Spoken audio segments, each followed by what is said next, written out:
All right, so we have several items on the agenda today. The first item we're going to talk about is federal award account code usage. We're going to discuss account codes and their appropriate usage for certain situations. And then we'll also give specific examples of those.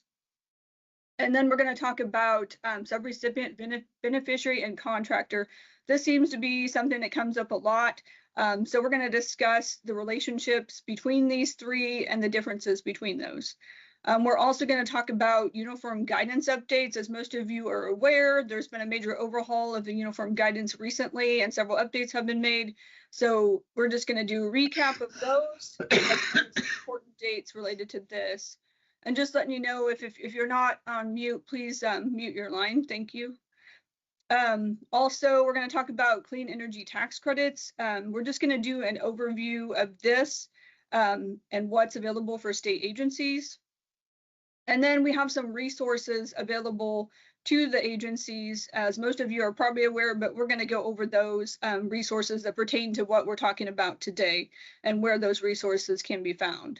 And then last but not least, we will have some time for questions at the end. So feel free, if you think of a question as we go along, type it in the chat.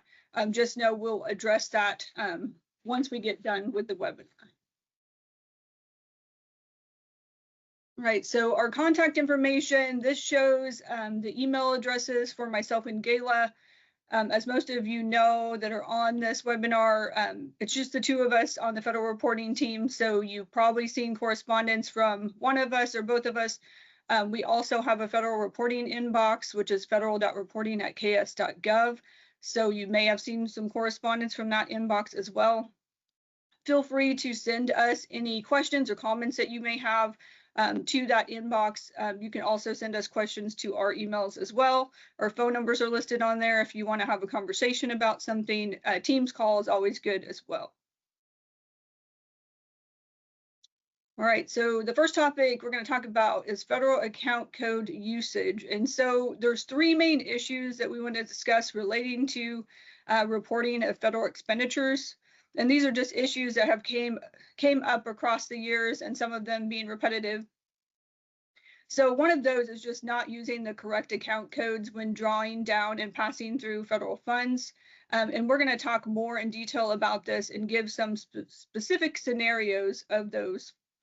We'll also talk about transfers between state agencies and those not being done correctly. And a lot of that is just miscommunication between the state agencies and not being on the same page with the correct account codes. So we're going to provide some specific examples of those as well. We'll also talk about the determination of subrecipient, contractor, and beneficiary, and how important that is to getting that communication across to the recipient as far as what the relationship really is. This seems to be a pain point with the agencies that we come across frequently, and that's just because sometimes it's just really difficult and complex to determine that relationship. And so that's why we have checklists to help you through that process. And so now I'm going to hand it over to Gayla, and she's going to talk about the account code structure and give an overview of that. She's also going to give some specific examples of account code usage.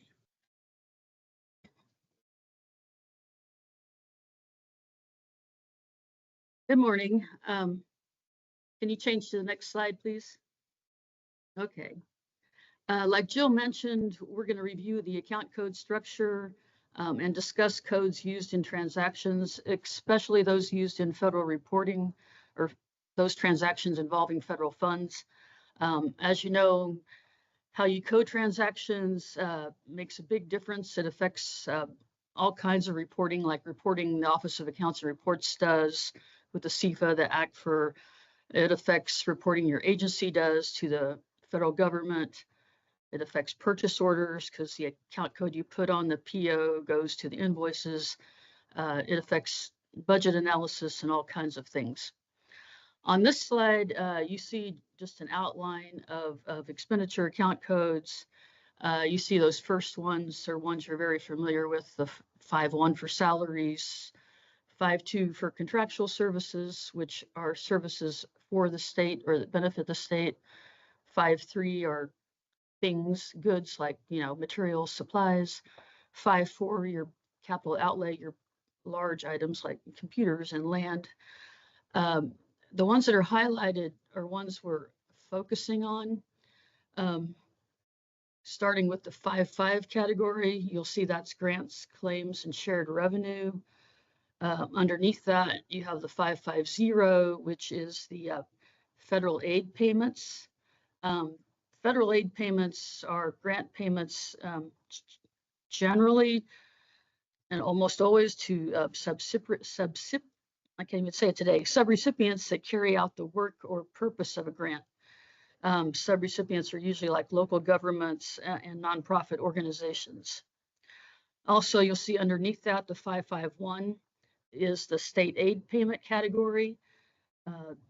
That's almost exactly like 5.50, except it's with state money. So if you're sending out a grant to the local Head Start or a local government, it's 5.50 if it's a federal aid payment, 5.51 if it's a state aid payment. You'll see at the bottom there's that 5.7 non-expense items category. Probably most of you don't use that a whole lot, except we do use that 5.79400, which is return of unexpended federal grant funds, which we'll talk some more about. But a lot of agencies receive a grant, but they might have to send some back in a coming year, so they use that account code. And I think I skipped over 5.55. So going back up to 5.55, that's state special grants. That's usually direct assistance payments to or for beneficiaries. So it's not a subrecipient relationship, it's direct aid. Next slide, please. Okay, this is an outline of the revenue codes that begin with 4. You'll see again, we have highlighted the ones we're concentrating on. The category beginning with 4.4, gifts, donations, and federal grants. Underneath that's the 4.4.0 category, which I'm sure all of you are very aware of. The codes beginning with 4.4.01 and 4.4.02 are for grant revenue received directly from the federal government. You'll see there's a 4.4.03.00 code, and that one is a little different because it's federal subgrants from non-state organizations. Sometimes there's foundations or other organizations that state agencies might receive a subgrant from, and when you receive that revenue, it's coded 4.4.03.00. On the bottom there, we have that 4.6 non-revenue receipts. One of those account codes is recovery of prior year expenditures. We'll go over that some more, but if you receive money back this year from supplies you returned, but you paid for it in the past year, you would put that money in 469.010 because it's too late to reduce your expenditures for a prior year. Next slide, please. Okay, these are some of the transfers we use. These are transfers between state agencies. We're concentrating on the federal subgrant transfer out and federal subgrant transfer in. So it's quite common that large agencies like education or KDHE receive money, which they transfer part of that to another agency. And we're going to have some more examples that go over that. The 2 at the bottom, the 7732s, agencies with indirect cost rates use those 2 codes. Next slide, please. Okay, now we're getting into some more examples. This slide involves receiving federal grant funding, and that's receiving it not from a state agency, but from outside, such as from a federal agency.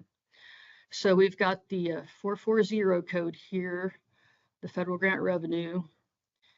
And in the first example, what we're calling state agency A, receives a grant directly from the U.S. Department of Education, and they're going to code that revenue with the 4401 code. If it was a capital project, they'd code it with 4402. In this case, education is probably not going to be a capital project, so they're using 4401. The second example here, state agency B, is receiving grant funding from a health foundation. They're receiving money from, it's not from the federal government, but it's from a non-state organization. They're coding that with the 440300. Note that the table at the bottom shows a 3,000 fund being used. That's because the state's federal funds begin with a 3. There are a few exceptions because there's other classifications of funds like highway funds and trust funds, which have some federal funds in them. I believe those are the only exceptions. So if it's not a highway or a trust fund, it should be starting with a 3 for a federal fund. Next slide, please. On this slide, we're receiving federal grant funds from another state agency. So we're talking about transfers. So in this example, agency A is issuing a subaward to agency B, and so they transfer the funds. So agency A is going to use that expense subgrant transfer out code 773100. And agency B is the subrecipient and is going to code the transfer in with the account code 766050, federal subgrant transfer in. And then if agency B does not expend all those funds, it needs to send some money back to agency A. Note that you're going to use the same code you received the money in with. You received $100 in with 766050. You didn't spend 25 of it. You're sending it back to agency A, and you're reducing 766050. Also note that the fund number on these subgrant transfers back and forth should be the same, with a few exceptions. So if you use 3414 to transfer the money, that's the way it needs to be receipted in. And then if you send it back, you're using the same 3,000 fund. That's because in our system, the fund number has a direct correlation with the federal assistance listing number, ALN, which we used to call CFDA. There are some exceptions, and that's with Kansas Department of Education and state universities. If you're transferring money back and forth with them, they might be using a different code. So if you have questions about that, feel free to contact us. Next slide, please. On this slide, we are contracting or making a payment for goods to another state agency. On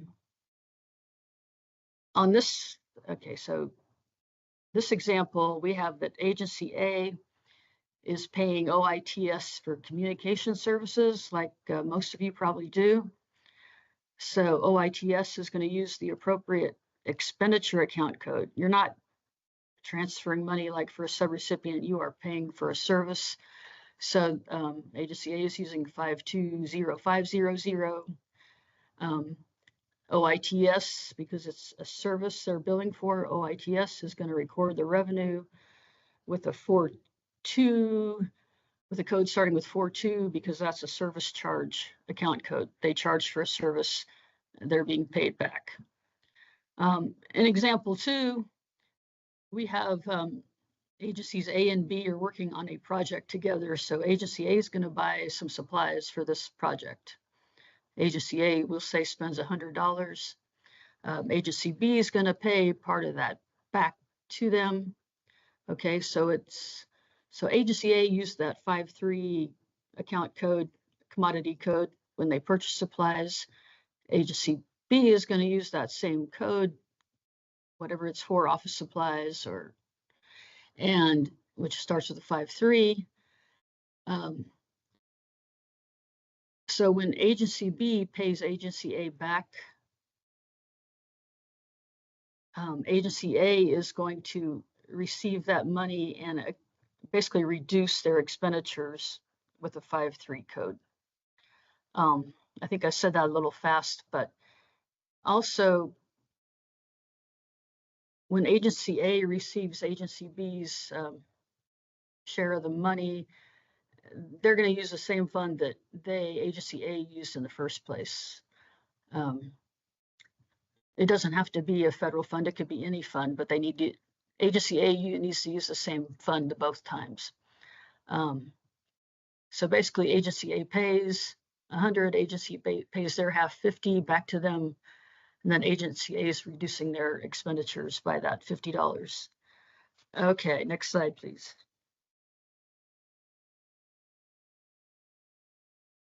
So on contracting with a non-state agency,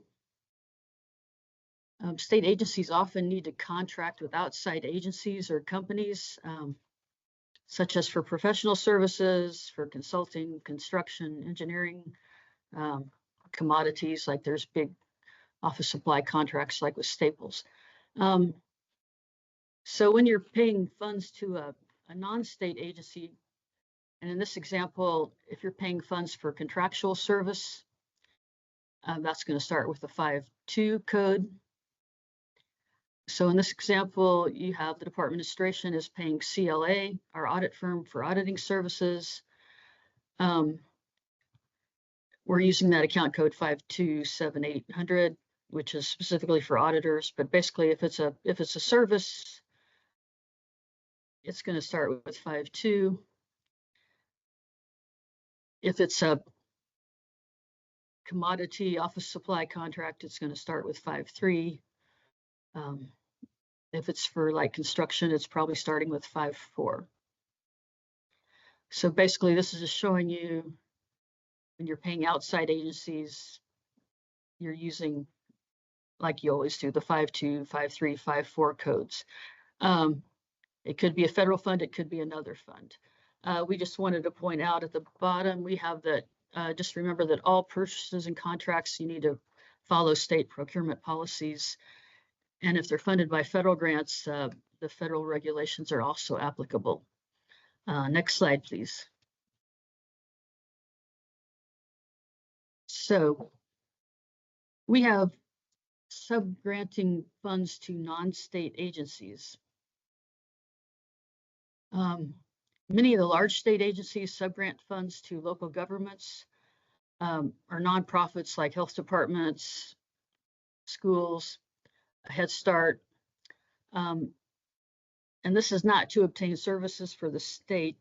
It doesn't directly benefit the state, but it's in order to meet a federal grant's goals, such as for education or health, and also to provide services for Kansans.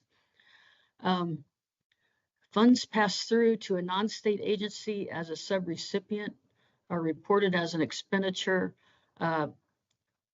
with an expenditure code beginning with the 550 federal aid. And this is if they are federal funds.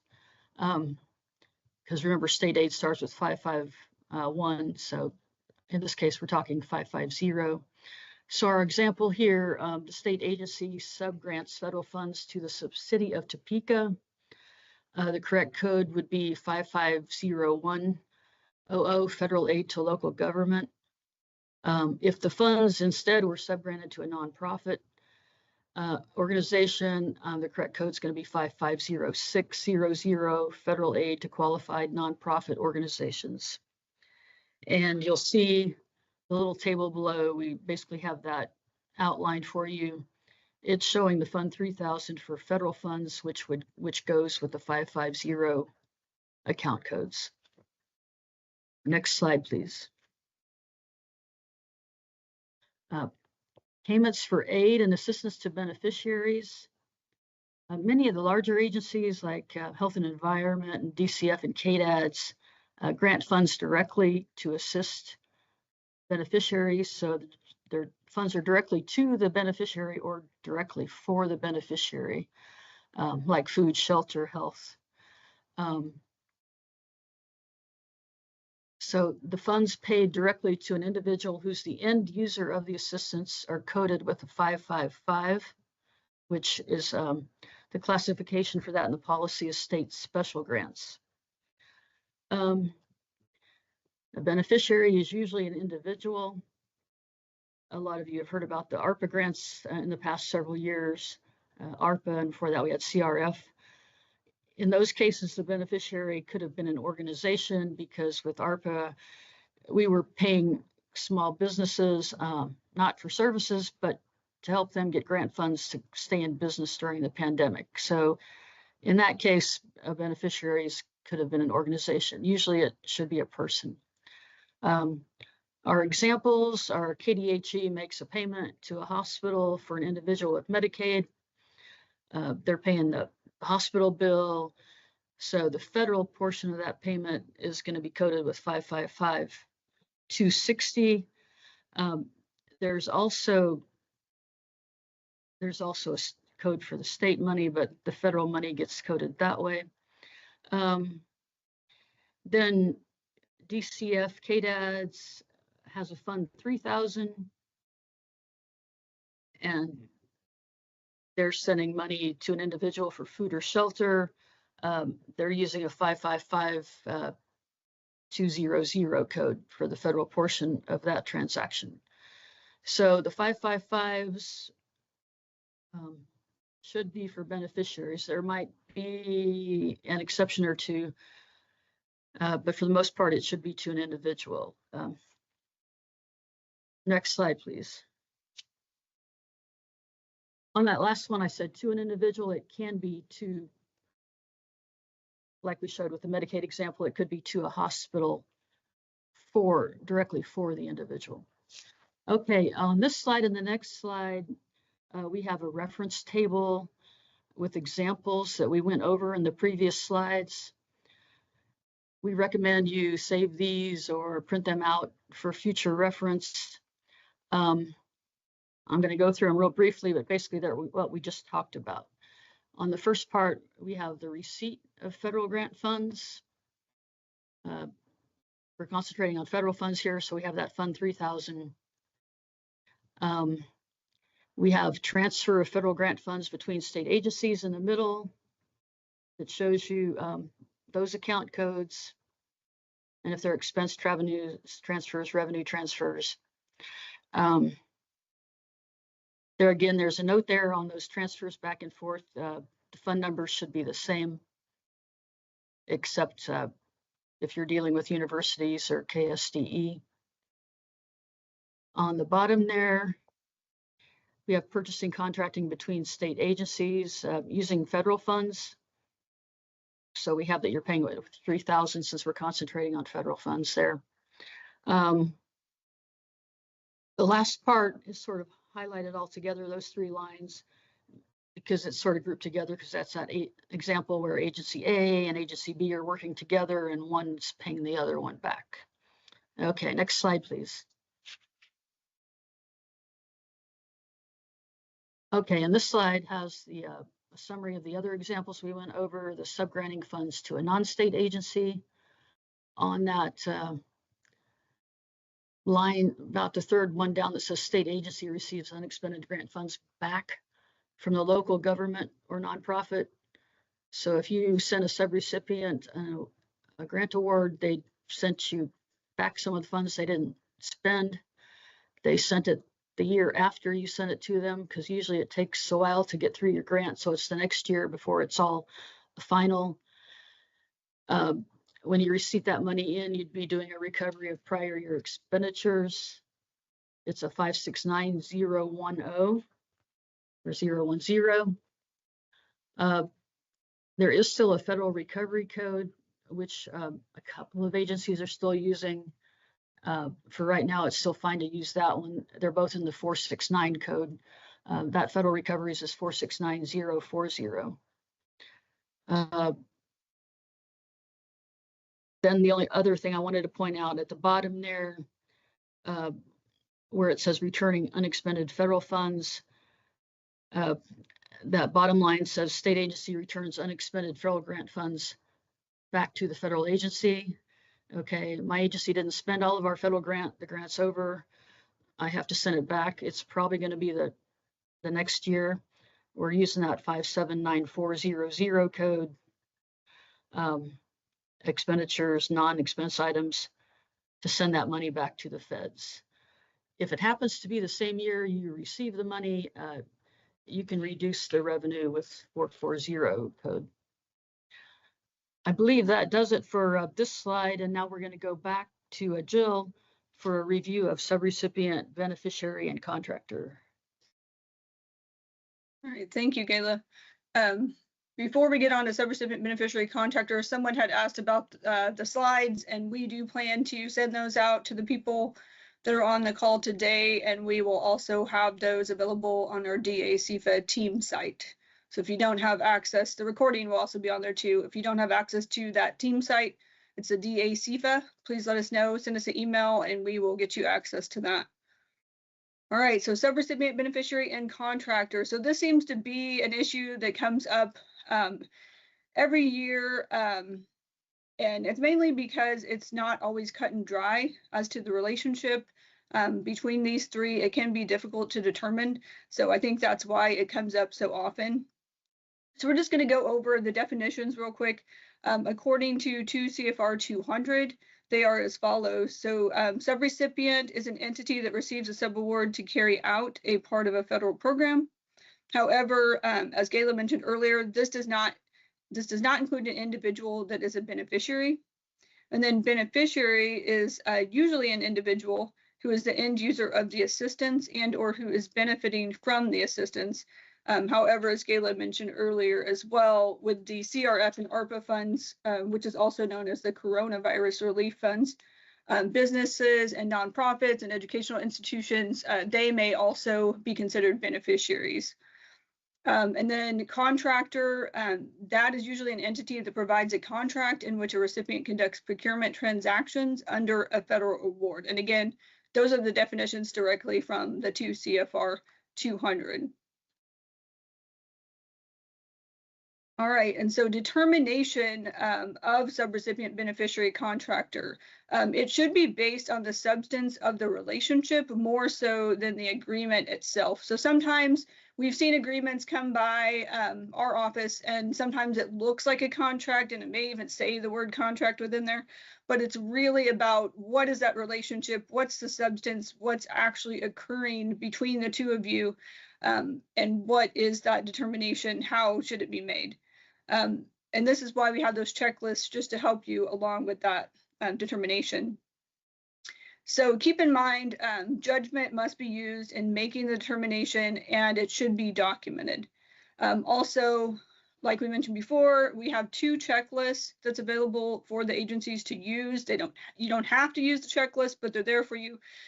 We have a basic version that's more simple, and if you pretty much already know what the relationship is, but you just want to document it, which is important to document, you can complete that. If you're not so certain, that the advanced checklist is great because it has a lot more in-depth questions on there to really get you thinking about what that relationship actually is. There's also an AGA checklist out there too that's on our team site, and that's a good one to use as well. So you don't have to use necessarily one of our checklists, but those are out there and available for you to use. All right, so this kind of talks about the characteristics of the 3, subrecipient, contractor, and beneficiary. And this doesn't list all of them, but it's a good guideline as far as what those characteristics are. So for example, looking at this chart, a common characteristic of a subrecipient is a non-federal entity receiving a subaward from a pass-through entity to carry out all or part of the federal award. And then a common characteristic of a contractor is an entity in which a recipient purchases property, goods, or services. And then for beneficiary, a common characteristic would be an individual or an organization in case of the coronavirus grants who is the end user of the assistance. So this is a good go-to as you're going through that checklist. Remember, I think most of these characteristics are probably on the advanced checklist that you can mark these off as you go. All right, and as most of you are aware that are on this call, the uniform guidance has been updated recently, and so a lot of changes have been made to that. And so we're just going to do a recap of that. We did do a webinar on this several months ago, but this is just a recap of those updates. So there have been updates to subpart A through E, and note that those updates are effective with any new federal awards on or after October 1st of 2024. So please note it's not retroactive. It does not apply to existing awards prior to that date. Also, there have been updates to subpart F, which is the audit section, and these are effective for fiscal years beginning on or after October 1st of 2024. So for the state of Kansas, the updates to the audit section would be applicable as of fiscal year 2026. And then additionally, most of you may be aware of this already, but the U.S. Department of Health and Human Services, known as HHS for short, it is in the process of fully adopting the uniform guidance to CFR 200, and it plans to fully adopt it by October 1st of 2025. So this will replace the separate regulations found in 45 CFR Part 75. And please note that changes to monetary thresholds as well as other administrative processes are already effective for HHS awards made on or after October 1st of 2024. Right, just to recap those major changes that were made, and again, these are effective October 1st of 2024. There's been an increase to the audit threshold from $750,000 in federal awards to $1 million. And so note that this is a cumulative amount. So if an entity receives $500,000 in federal funds from the state, and then they receive an additional $500,000 from another source or another entity, then they would need to have an audit. Along with the increase in the audit threshold, there's also been an increase in the type A threshold to $1 million as well. And then the de minimis rate, that has increased from 10% now to 15%. The equipment and supply threshold has changed from $5,000 to $10,000, and the subaward threshold for calculating the de minimis indirect rate has changed from $25,000 to $50,000. Also, please note that the use of the terms recipient and subrecipient replaces the term non-federal entity throughout the guidance. So you will see that being used a lot throughout the guidance, except when it's tied to a statute, such as in subpart F. There were also 10 items that were removed from the prior written approval requirements to reduce federal agency and recipient burden. And then additionally, more emphasis has been placed on subrecipient monitoring and accountability. And then please note, if you see those with an asterisk on the slide, those are effective for HHS awards as of October 1st, 2024. And we will talk about some resources later on, just a few slides later in the webinar, but we do have a summary out there of these changes that include more than just what's on this slide and a little more detail. That's on our DAC team site, so please keep that in mind. It's also on our website. All right, so just kind of to go over some important key dates to remember. Changes to subpart A through E are only effective with new federal awards, so keep that in mind, and that is as of October 1st, 2024. Changes to the audit section, subpart F, are effective for fiscal years beginning on or after October 1st, 2024. And again, the audit section specifically, those updates would be effective for fiscal year 26 for the state of Kansas. And then please note that federal agencies are strongly encouraged to apply uniform guidance revisions to any amendments. All right, so now we're going to do just a brief overview of the clean energy tax credits that are available to state agencies. Before we delve into it, please note that emails were sent out back in October to the appropriate contacts with the agencies.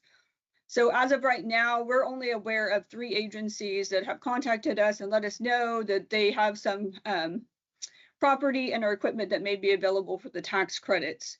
So basically what this is just an FYI and a recap for the agencies, just to be aware of what's going on with these tax credits. It may be that a lot of the agencies don't have anything, but this is just so you're aware of what's going on with these.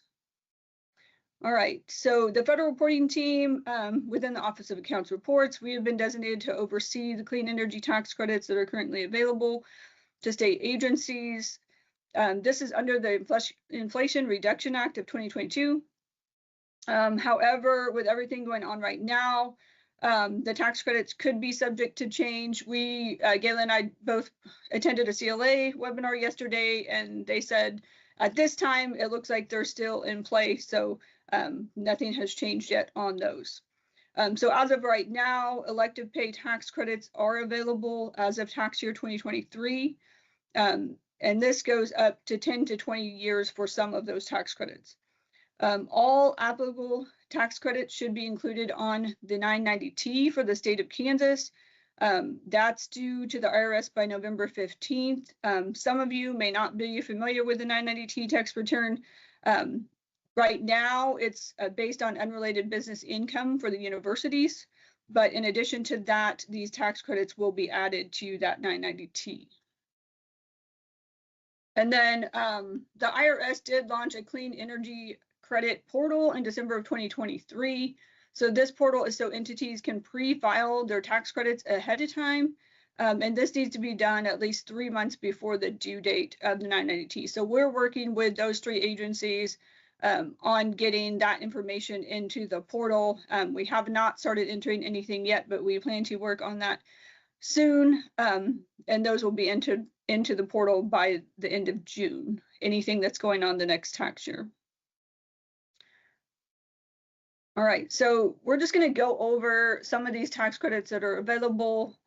And keep in mind, these are via the elective pay option. And so the first one is the production tax credit for electricity from renewables. This is available for projects placed in service after 2021 and those that began construction prior to 2025. Eligible property includes geothermal electric, solar, thermoelectric, wind, biomass, municipal solid waste, landfill gas, and tidal and ocean thermal projects. There's also the investment tax credit for energy property. This is a tax credit investment in renewable energy projects including fuel cell, solar, geothermal, small wind, energy storage, biogas, microgrid controllers, and combined heat and power properties.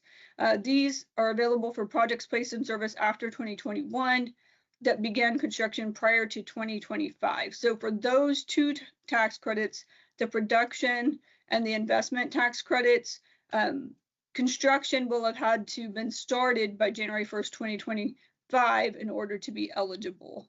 So please note that. Also, we have the clean electricity tax credit. This is a neutral-based tax credit for investment in facilities that generate clean electricity. It's available for facilities placed in service on or after December 31st, 2024. There's also the clean electricity production tax credit. It's a technology-neutral tax credit for production of clean electricity. It's available for facilities placed in service after December 31st, 2024. And then we have the credit for qualified commercial clean vehicles. So those are available for vehicles placed in service after January 1st, 2023 and up to January 1st, 2033.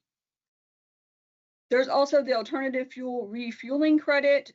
This is for the installation of qualified alternative fuel vehicle refueling property, such as chargers and hydrogen refueling property. Please note, however, for that one, it has to be in a qualified eligible census tract, which consists of a low-income community that is not in an urban area. And so, as I mentioned before, we've already reached out to the agencies on this. I think we sent a couple emails out in October to those contacts that would be responsible for projects. So far, we've only gotten a response that 3 agencies are available for these credits. However, if you're on the call and you believe your agency might be eligible for one of the credits based on what we talked about today, please reach out to us and let us know, and we can talk with you about that. All right, now we're on to resources that are available. So we have several resources available to state agencies, not only about what was discussed in this webinar, but there's also other job aids out there as well. We will have 2 account code handouts that we will send out at the end of this webinar to the people that are on the call. We'll also send out the slides as well as an evaluation form, so keep that in mind. The handouts will also be put on our DA-CFA team site as well. There was also a statewide fiscal and payroll webinar that was done in February 2024, so some of you may have attended that. That webinar discussed the usage of account codes as well in relation to federal funds, so that might be a good one to check out. It is linked in here, the recording and the slides. They can also be found on our DA-CFA team site as well. The Office of Accounts and Reports Policy Manual on the OAR website. Most of you probably already are aware of that. That's on the website, and that's always a good go-to for the account codes and definitions. And then for subrecipient, beneficiary, contractor, like we talked about before, there's 2 checklists. There's a basic checklist for those relationships that are not as complex. Then there's an advanced checklist for those complex relationships that may be difficult to determine. And then also linked here, we have the AGA checklist, and that's pretty expansive and detailed. So if you want something that's really detailed, that one's a good one as well. Right, and then the uniform guidance, we talked about that. And so the summary that Gayla and I put together, that's on our team site, and it's also on our website, and you can find that here. And then the 2 CFR 200, those updates have been made, and so there's a link here to view that. And then we have some additional federal grant and related resources. These include job aids and other guidance that can be found on our federal reporting website. All these job aids are also on our team site as well as any webinars. So this webinar will be on our team site, the recording and the slides. And that is, again, the DA-CFA team site. If you don't have access to the DA-CFA team site, please let us know and we will get you added. I also want to mention that please make sure if you do want notifications of what we post, because we do post every once in a while some items, please make sure you have those notifications turned on. So that way you'll see what we post. If you don't have them turned on, then you got to go into the team and look and see what we post. And this way, it'll let you see those. And we don't post things that often, so it's not like you'll get bombarded with 20 posts a day or anything. So I would advise you to have those notifications on if you can. All right.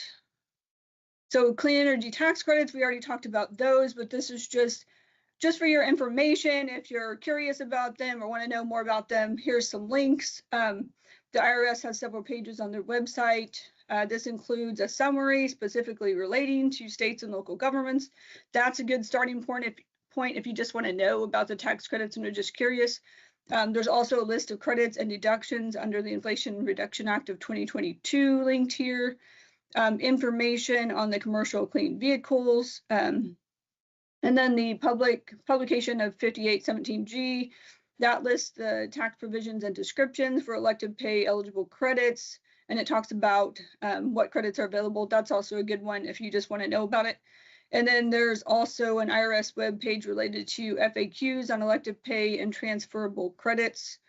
And then again, Gayla and I put together a summary of energy tax credits, and that is on the team site as well. So you can find that if you just are curious about it and want to look at it.